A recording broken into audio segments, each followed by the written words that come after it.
Elsie, what's the matter? Elsie!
So, Watson.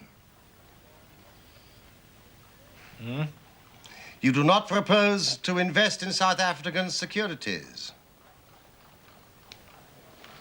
How on earth do you know that?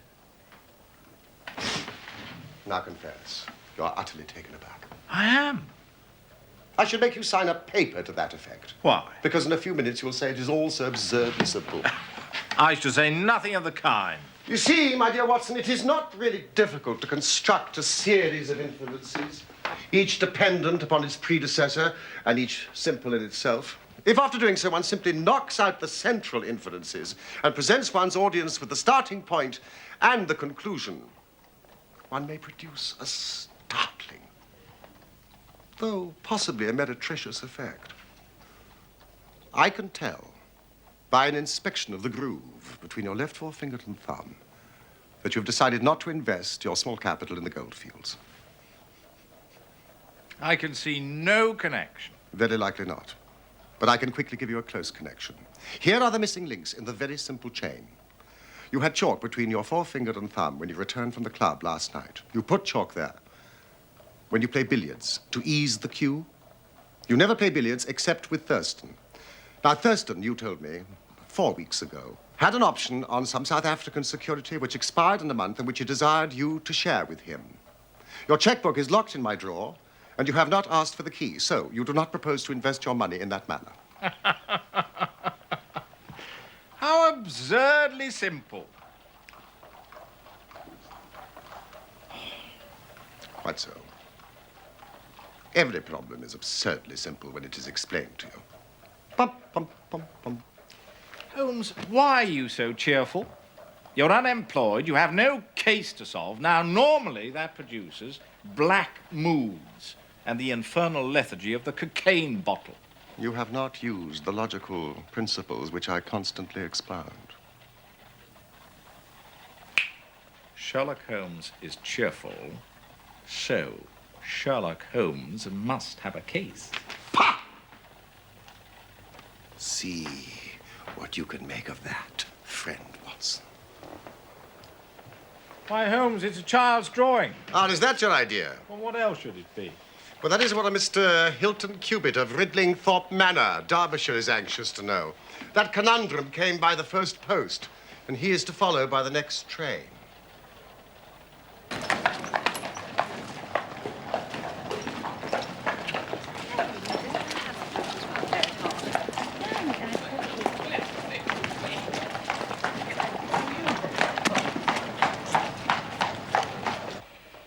Hilton Cubitt.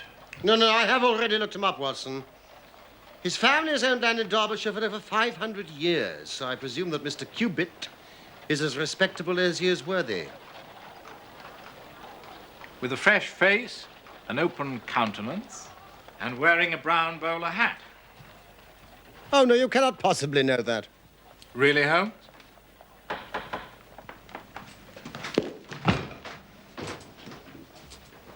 You will stay and keep a record of the case.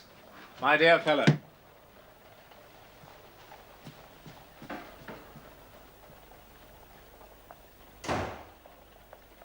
Thank you, Mrs. Hudson. This way, Mr. Cubitt.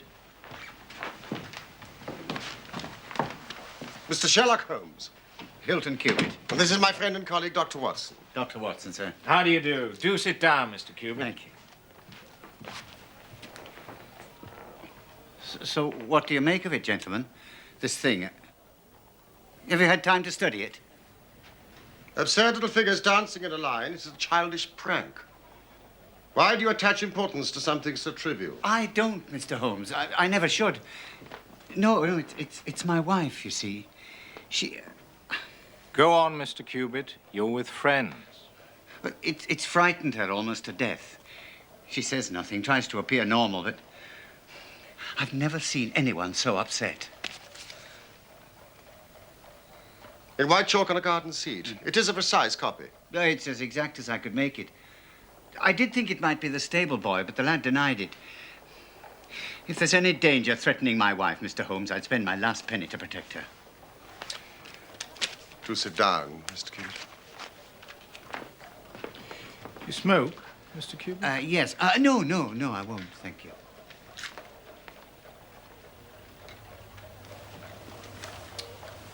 Tell us about your wife, Mr. Cubitt.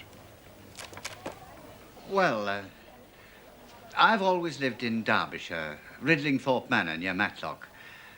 I was a bachelor and thought I'd remain one until 3 years ago I came down to London on a visit. It's a rare thing for me, but, well, I had a mind to see the Queen's Golden Jubilee.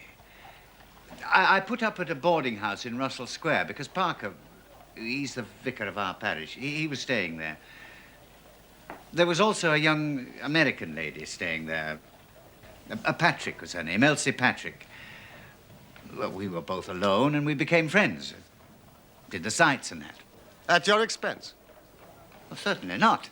Are you suggesting... No, he's not, Mr. Cubitt. Not at all. Was this Miss Elsie Patrick in London merely for the Jubilee? No. She'd been here some time. She'd tired of America, traveled about, and finally settled in England. Well, not to make a labor of it, before my holiday was over, I was as much in love as any man ever has been. To my surprise and joy, she reciprocated my feelings, and we were married. Excellent. Quietly, in a register office. You think I'm mad, Mr. Holmes, taking a wife in such a fashion, knowing nothing about her, or... Explain, Mr. Cubitt, and come to the point. Oh, yes. In fact, it was on the very day of our marriage. Nothing could have made me unhappy. Nothing on that day. But now I look back, it was odd. Elsie? There's something I have to say to you, Hilton. We don't want to be late, my dear. I've put it off till now, but I must still give you the chance to change your mind. Elsie. What in the world? Let me finish. And what I say, I do mean. I love you dearly. But you know nothing of my life before we met. I never asked. One of the things which has made me so fond of you. If you marry me, Hilton, I promise you marry a woman who has nothing personally to be ashamed of. But you'll have to take my word for it and allow me to be silent forever as to my life before we met. If that's too much to ask, then you must go back to your Derbyshire and leave me to the lonely life in which you found me. It's little enough to ask. And I shall never let you go. These have been the happiest 3 years of my life. And when did the first cloud cover the sun of this great happiness? You have a way of putting things, Mr. Holmes. And you have a way of prevaricating with your answers, Mr. Cubitt. Well, it was some months ago, May, in fact. Hilton! Hello? Here, in the drawing room. Well, what do you think? Yes, great improvement. Thank you, Saunders. I met the postman, saved him a journey. There's a bill. There's one for you. An American stamp. Chicago. Oh, I hope luncheon's ready. I'm ravenous.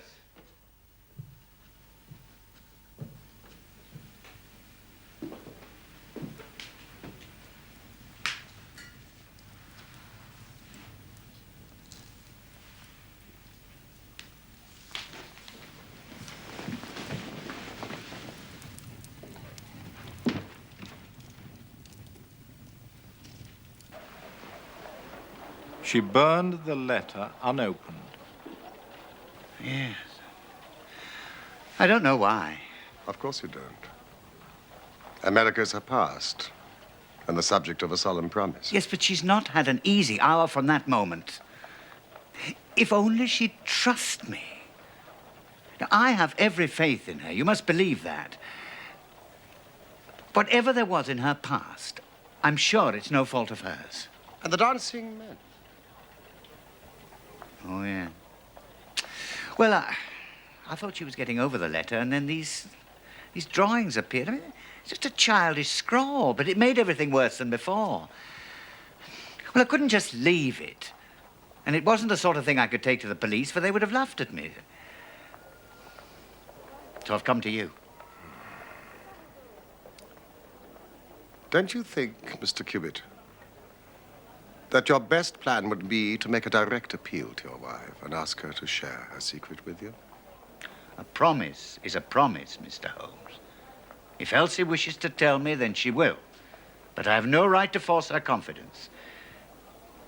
However, I do feel entitled to take my own line, and I will.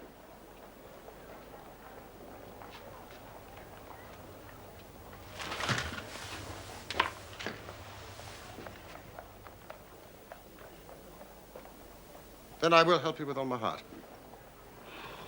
Have you seen or heard of any strangers in the neighborhood? No, I haven't.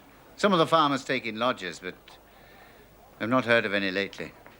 Then I suggest that you return to Derbyshire, Mr. Cubitt, and keep a sharp lookout, and make an exact copy of any fresh dancing men that may appear. Thank you, Mr. Holmes. I will. And Mr. Cubitt, this letter which started your wife's torment, you are quite certain that it was from the United States? Yeah, the postmark was Chicago.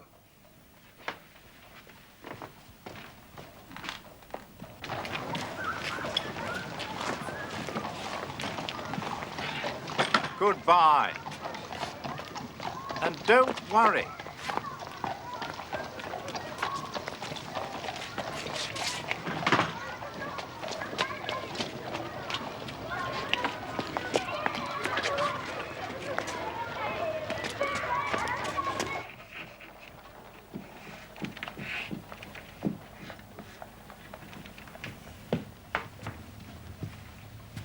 Perfectly natural she should receive a letter from America.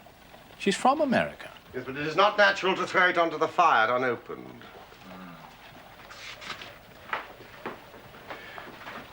It's beginning to look like semaphore. You have read my monograph on secret ciphers. Some of it. I found it rather heavy going. It evidently has a meaning. If it is purely arbitrary, it may be impossible to solve. However, if it is systematic, we should be able to get to the bottom of it. But we need more messages, and preferably long ones. Well, I doubt if Hilton Cubitt would agree with that.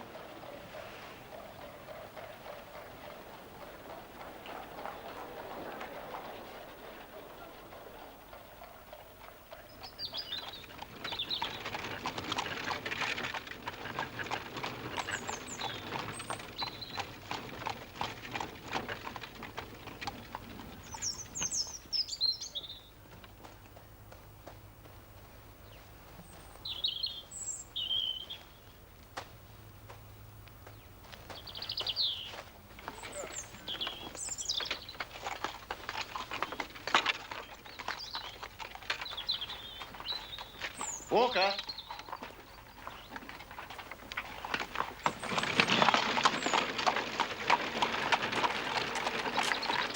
You know anything about this? No, sir. I've not been round the front all day. Has Mrs. Cubitt been out here? I've no way of knowing. Have I? Sir. When I've done this, I want you to wash it off and tell no one about it, and then come to me. I shall have an urgent letter for you to post.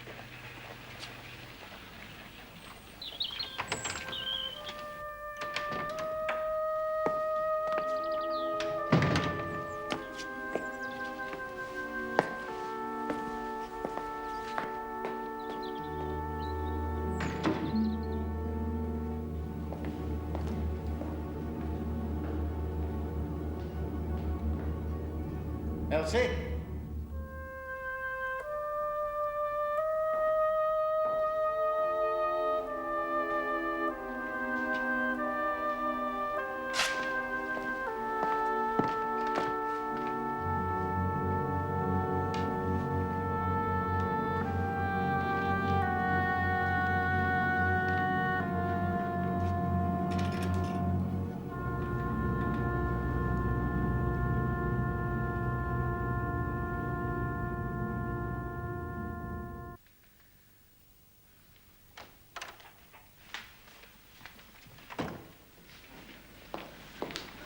Elsie?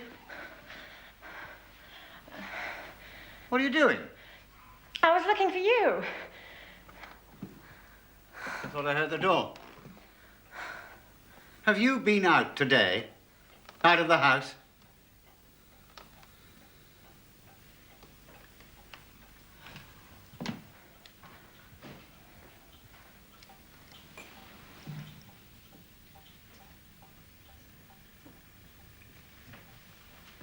Hilton, come to bed. Everything will look better in the morning. Will the drawings look better? Will the dancing men look better? Why do they fuss you so? Fuss me! They're just a joke, a bit of mischief.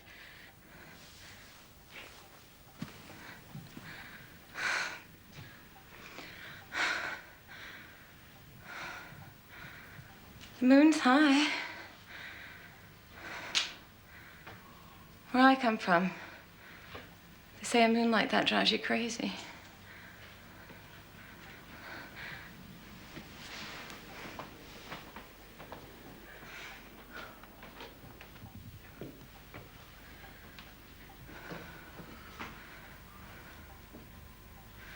Why don't we travel, Hilton? Why don't we go away?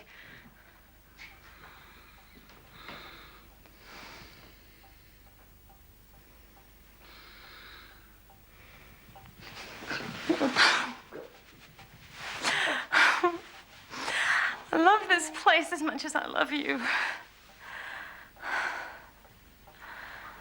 Hilton.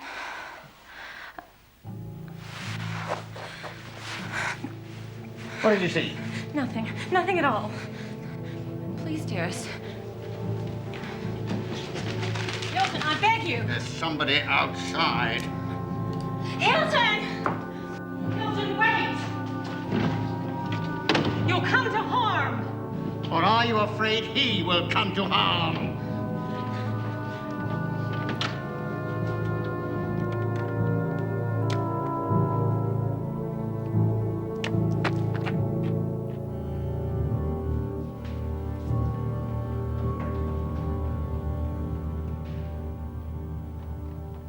These two are identical.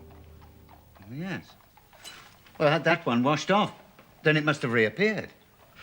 You know, it's a pity you didn't get a closer look at this chap. If only she hadn't tried to stop me. I've never been angry with her before. But she knew who was out there, of that I'm sure. And she knows what these figures mean.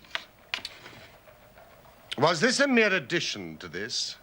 Or did it appear to be entirely separate? It was on a separate panel of the door.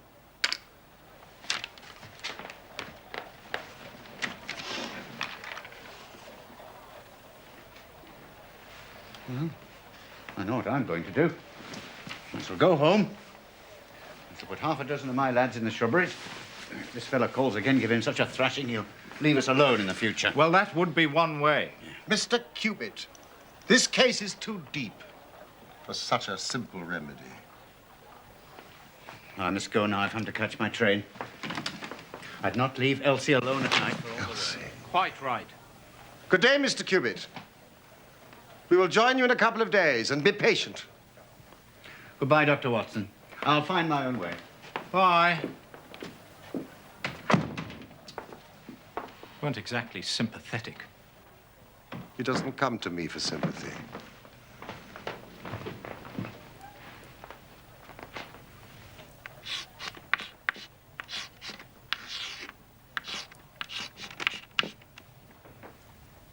It is a considerable challenge. I shall work better for silence.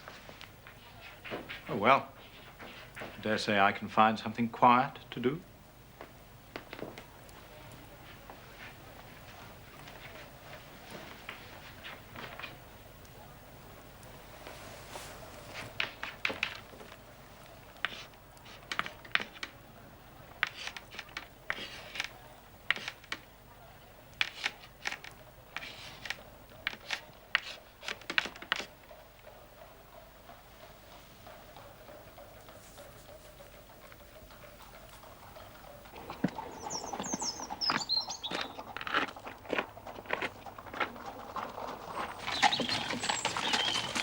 Whoa.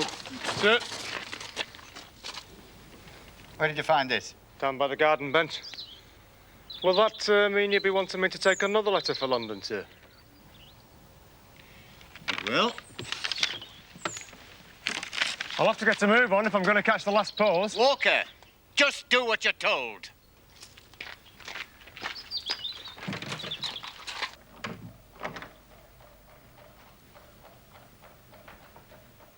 Yes, Watson? Thought you might like the Times, Holmes.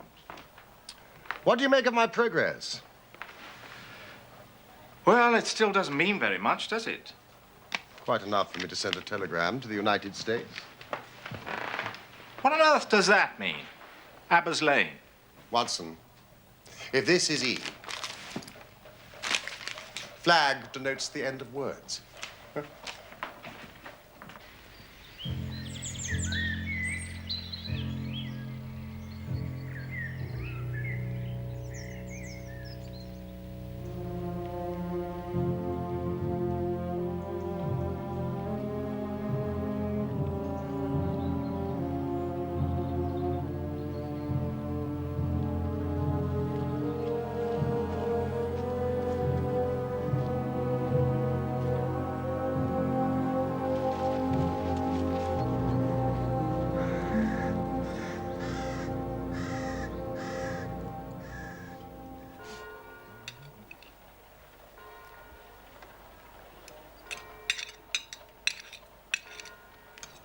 Oh. This grouse is superb. Mrs. Hudson has really surpassed herself this time. What time is the last train to Matlock? I'm afraid we've missed it. Holmes, I do wish you would try and eat a bite. I just need an answer to my telegram from America, and the story is complete.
hell's going on?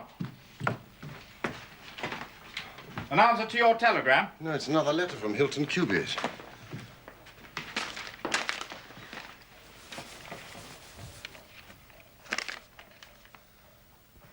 Elsie. Prepared.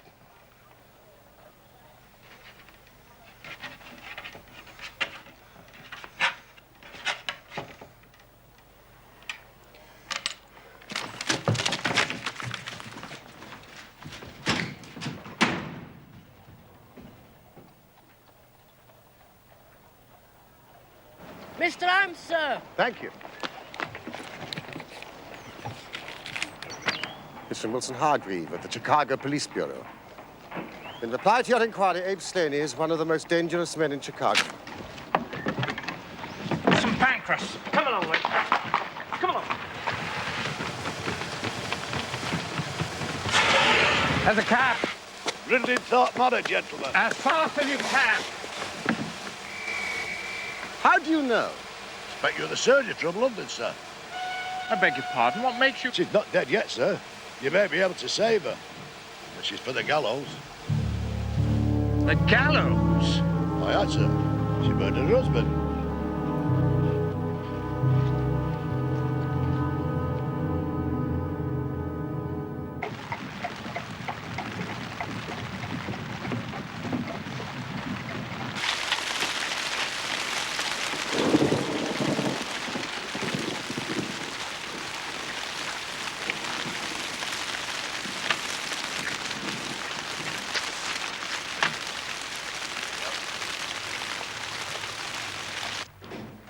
Inspector of Police and Doctor of Medicine, I perceive. Yes, indeed. Inspector Martin, Derbyshire Constabulary. And I'm Dr. Carthew, the surgeons. This way, gentlemen. This is Mr. Sherlock Holmes. And I am his friend and colleague, Dr. Watson. Mr. Holmes? But what do you know of this business? A good deal. Mr. Hilton Cubitt was my client. But the crime was only committed at 3 o'clock this morning. How could you hear of it in London and get to the spot as soon as I? I anticipated it. We came in hope of preventing it. Then you must have important evidence of which I am ignorant. Only the evidence of the dancing men. The dancing men? Now, I will explain all that to you later. Since we are too late to prevent this tragedy, I am anxious to ensure that justice is done. Will you associate me in your investigation, or will you prefer that I should act independently? I should be proud for us to work together, Mr. Holmes. But I must warn you, there seems very little to investigate. Mr. Hilton Cubitt has been shot through the heart and he's dead. And Mrs. Cubitt? Seriously wounded. The bullet passed through the front of her brain, and she's still unconscious. Excuse me, gentlemen. Only one gun has been found, lying on the floor between them. 2 bullets have been fired. With respect, Mr. Holmes, it seems quite clear that Mrs. Cubitt murdered her husband and then turned the gun upon herself. But they were a most devoted couple. The murder room's through here, Mr. Holmes. No. I would like to start by interviewing the servants. And I beg you, nothing, absolutely nothing, is to be moved. Is this the way to the kitchen?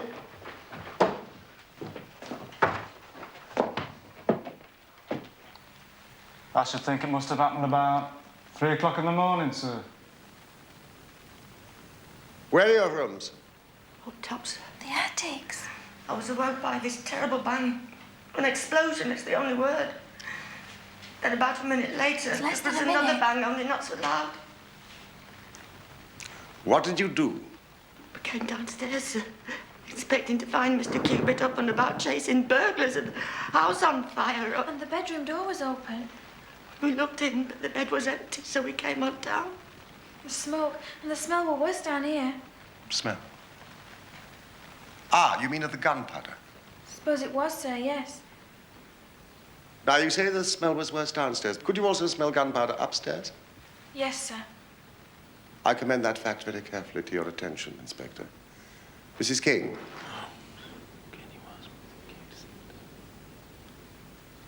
Would you like to sit down, Mrs. King?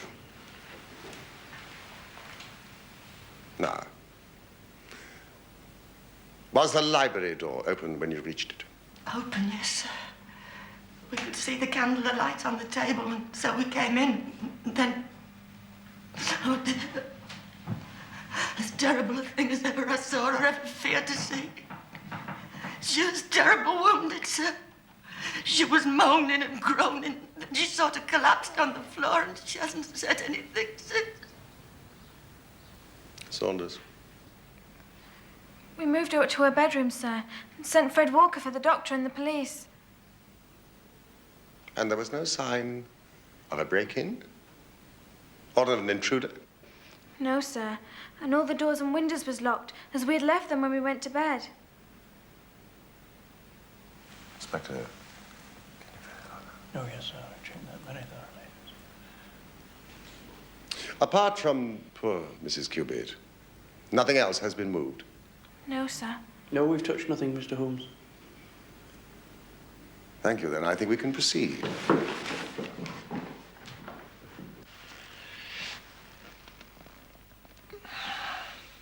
Almost instantaneous death, presumably.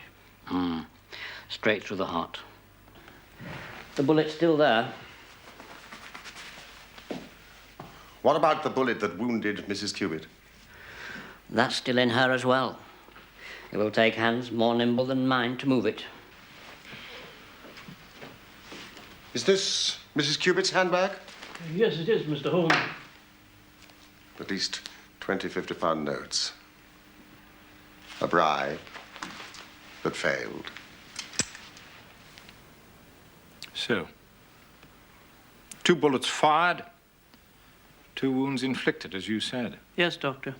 Then how do you account for the bullet that has so obviously struck the window frame? By George, however did you see that? Because, Dr. Carthew, I looked for it. Wonderful. Why, the bullet's still there.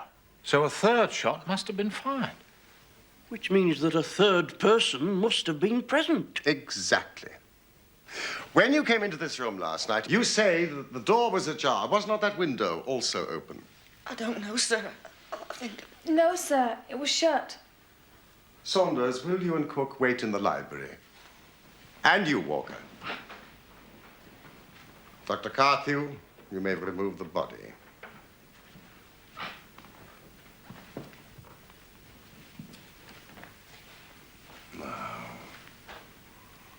It was Mrs. Cubitt herself who shut that window.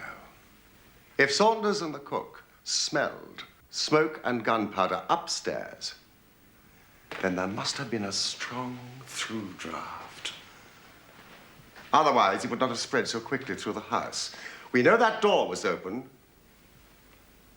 That window, too, must also have been open, but only for a short time. Well, why only for a short time? Because the candles have not guttered. There isn't a trail of wax. Wonderful. Wonderful. If the late Mr. Hilton Cubitt fired the bullet which pierced the window frame, he must have been aiming at someone who was standing either inside or just outside the window. Oh, thank you, Inspector. Which means that the bullet which killed Mr. Cubitt could have been fired by some... Inspector, your thoughts and mine agree entirely.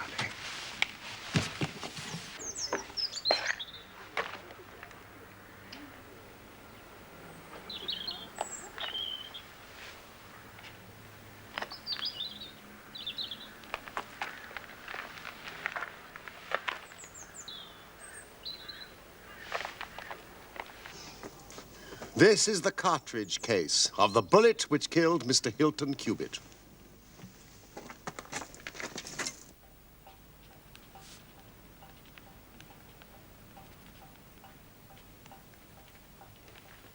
Holmes? If 3 shots were fired, why did Mrs. King and Saunders only hear 2 shots? They were telling the truth, but lied without realizing it. I'm not sure that I follow you. You remember what Mrs. King said? I was awoken by this terrible bang, an explosion. It is the only word. And then, a minute later, there was another bang, but not so loud. The first bang was 2 shots, fired almost simultaneously. One from the window, which killed Hilton Cubitt, and one from Hilton Cubitt, which missed and went into the window frame. And the third shot?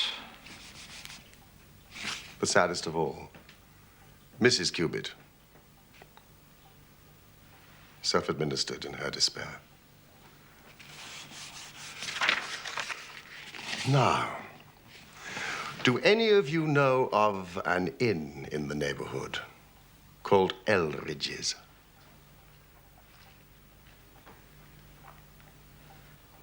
There's a farmer of that name. Lives some miles off, in the direction of Millbrook. Is it a lonely farm? Very lonely, sir. Then it is just possible that the news of what happened here last night has not reached them. Maybe not, sir. Excellent. Walker. I want you to take this note to a Mr. Abe Slaney of Eldridge's farm. Do not say that the note is from me. And make no mention of what happened here last night. Now, you understand? Yes, sir. Thank you, Walker.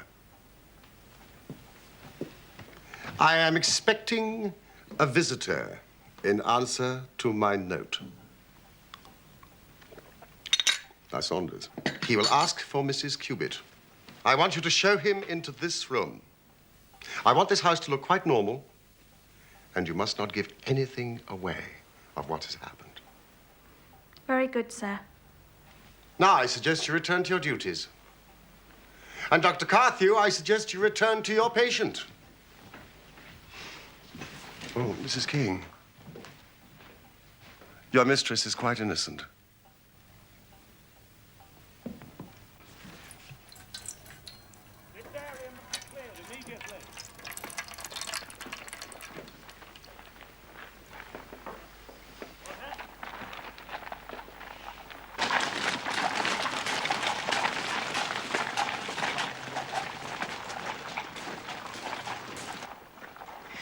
But how did you break the code? Well, you see, the rules which guide us in deciphering all secret writing depend on the fact that E is the most common letter in the English language. So you see, we were very fortunate that Mrs. Cubitt's name was Elsie, and that it featured in the second message, which gave us not only the E, but the L, the S, and the I. Now, next, it seemed likely to us that 2 of the messages were appeals of some sort to Mrs. Cubitt.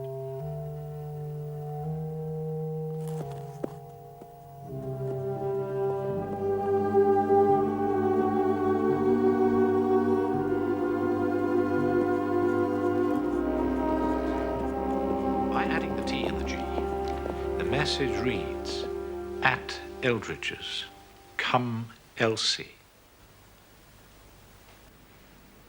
Well, if this Abe Slaney is indeed the murderer, we must make an immediate move to arrest him. Well, calm yourself, Inspector. I expect him here any moment. Yeah, but why should Slaney come here? Because I have written and asked him. But won't his suspicions be roused? Will he not try to escape? Saunders. Excuse me, sir. There's a gentleman approaching the house. Do you think he'd be armed? He's a fool if he's not.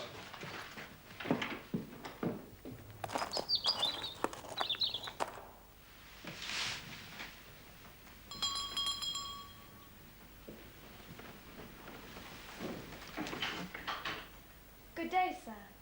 Is Mrs. Cubitt at home? I'll inquire, sir, if you'll step inside.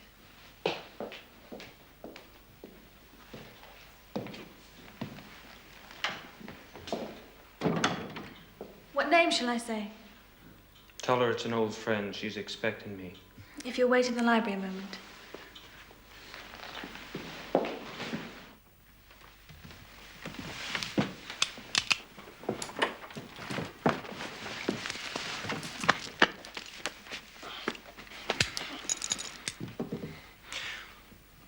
Well, gentlemen, It looks like you've got the drop on me, but what the hell is going on? Abe Slaney, I believe. What if I am, and who are you anyway? My name would mean nothing to you, though I suspect that of Wilson Hargreave of the Chicago Police Department will. I see that it does. Mr. Slaney, you should know that Mrs. Elsie Cubitt is very seriously ill. I don't believe you. This is some cheap trick. Mrs. Elsie Cubitt wrote me a note just an hour ago. A note that only I can understand. What one man can invent, another can discover. I'm here, Abe Slaney, at Eldridge's. Come, Elsie. And your last note to her, Elsie. Prepare to meet thy God. And this? You wrote that note? But you were lying about Elsie. Slaney, when you shot and killed Hilton Cubitt, Elsie Cubitt, in her despair, attempted to kill herself and is now at death's door. No. No! I gotta see her! I gotta see her! I love her, for God's sake! Elsie! I love you, Elsie! Elsie! Elsie! I believe that she fled from America to avoid you. Because you followed her and made her life a misery, she now lies under grave suspicion of murdering the husband she loved. The least you can do is to clear her of that. I guess the very best case I can make for myself now is to tell you the absolute naked truth. It is my duty to warn you that it will be used against you. I guess you probably know that Elsie's father's the most powerful man in Chicago. One of the most powerful criminal men in Chicago. It was he who invented the dancing man. We used it as a code in the old days. I've known Elsie since she was a child. She was promised to me. I may have threatened her, but I wouldn't have touched a hair on her pretty head. But you're right. She hated the whole Chicago business. That's why she ran away to Europe.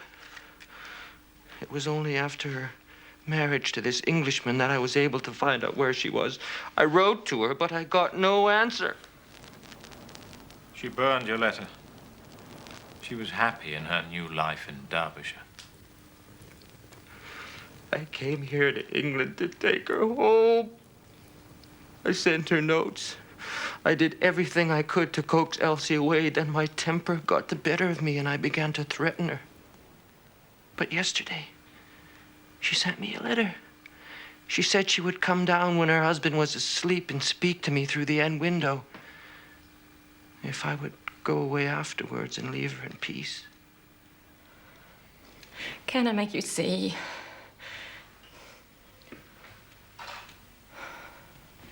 I've never been so happy as I've been here with him.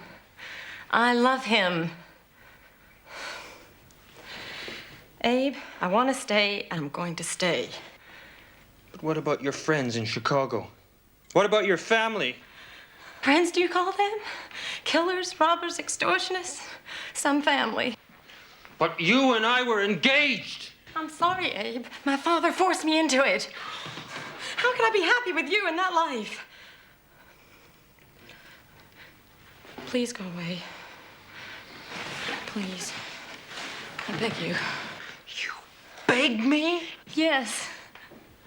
Hilton is such a good man. It would break my heart if scandal ever touched him. Here's money. It's all that I have. Now, please go away. No! Are you coming home? No! You're coming home! No! What the? No!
I think we've heard enough for the moment.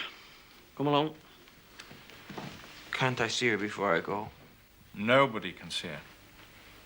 Even we have not been given that privilege.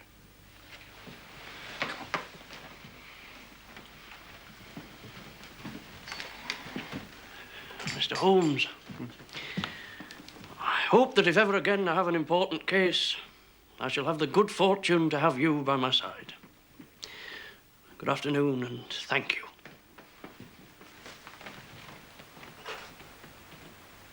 Holmes? What did you write in that note? See if you can read it. Come here at once. Come here at once. How absurdly simple. And so the dancing men, which had so often been the agents of evil, were finally used on the side of justice. Abe Slaney was condemned to death at the Derby Assizes, but his sentence was changed to penal servitude in consideration of mitigating circumstances, in the certainty that Hilton Cubitt had fired the first shot. Mrs. Cubitt made a complete recovery and lives still at Ridlingthorpe Manor.